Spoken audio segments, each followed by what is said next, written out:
Movie के start के scene में हम एक साइंटिस्ट जो कि कहानी का मेन कैरेक्टर है उससे देखते हैं जिसका नाम सेबास्टियन होता है। वो एक ऐसा साइंटिस्ट होता है जिसने इतने साल की मेहनत लगाकर एक ऐसी मेडिसिन इन्वेंट की जिससे वो किसी भी लिविंग थिंग जिनमें इंसान और जानवर इंक्लूड है उन्हें गायब कर सकता था, लेकिन वो ऐसी मेडिसिन बनाने में कामयाब नहीं हुआ जिससे वो इनविजिबल थिंग यानी गायब हुई चीजों को वापस ला सके। और पिछले एक साल से वो इस प्रोजेक्ट पर काफी वर्क कर रहा था जिससे वो मिसिंग हुई चीजों को वापस लाने में कामयाब हो जाए। वो उस पर काफी मेहनत करता है और फाइनली उसकी मेहनत रंग ले आती है, यानी वो ऐसी मेडिसिन बनाने में कामयाब हो चुका था जो गायब हुई चीजों को वापस ला सके। असल में उसने गायब होने वाली मेडिसिन से बहुत सारे एनिमल्स को गायब किया हुआ था जिन्हें वो वापस लाना चाहता था, लेकिन अब जबकि वो इस मेडिसिन को बनाने में कामयाब हो गया था तो वह इस बात को अपने बाकी साइंटिस्ट से शेयर करता है और उन्हें लैब में आने के लिए लैब में एक गोरिल्ला था जिसे उन्होंने गायब किया हुआ था। वो लोग उसे काफी मेहनत लगाकर पहले तो बेहोश करते हैं और बाद में उसे बेड पर लिटाकर उसके हाथ पांव बांध दिए जाते हैं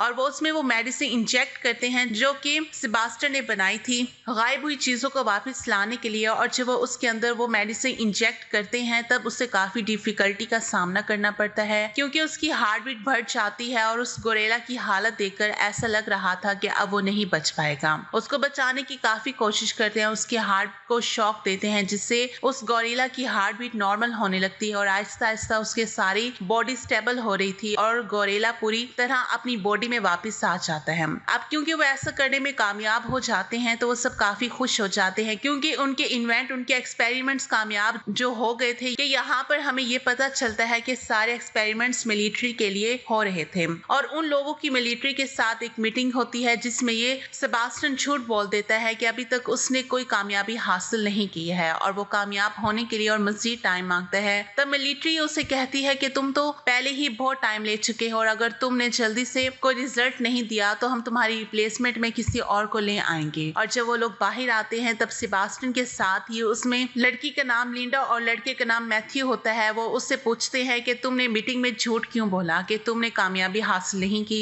जबकि तुम तो कामयाबी हासिल कर चुके हो। वो कहता है इसलिए क्योंकि मैं इस मेडिसिन को किसी इंसान पर चेक करना चाहता हूँ, टेस्ट करना चाहता हूँ और वो इंसान कोई और नहीं बल्कि वो खुद था। सेबास्टियन जिस पर वो अपने बाकी कोलीग से मीटिंग करता है और वो यहाँ पर भी अपने कोलीग से झूठ बोल देता है कि आर्मी ने हमें इस मेडिसिन को इंसानों पर टेस्ट करने की परमिशन दे दी है जबकि ऐसा कुछ नहीं था और मैं उसे अपनी ही बॉडी पर टेस्ट करना चाहता हूँ। और लिंडा और मैथ्यू भी इस बात पर साथ देते हैं, हालांकि ये झूठ होता है, ऐसा कुछ नहीं होता। सेबास्टियन अपनी बॉडी में गायब होने वाली मेडिसिन इंजेक्ट करवाता है जिसकी वजह से उसे काफी दर्द होती है और आखिरकार वो गायब हो जाता है, लेकिन वो साथ साथ बेहोश भी हो जाता है और उसे वापस होश में आते आते तकरीबन 17 घंटे लग जाते हैं। और जब वो होश में आता है तो वो लाइट को बर्दाश्त नहीं कर पा रहा था और वो लाइट ऑफ करने के लिए कहता है। तब सारी लाइट्स ऑफ करवा दी जाती है। सेबास्टियन अब कम्प्लीटली गायब हो चुका था और उसकी बॉडी का टेस्ट किया जाता है, यानी उसकी बॉडी का चेकअप होता है जिससे ये पता चलता है कि उसकी बॉडी बिल्कुल नॉर्मल है। आसपास जितने भी गर्ल्स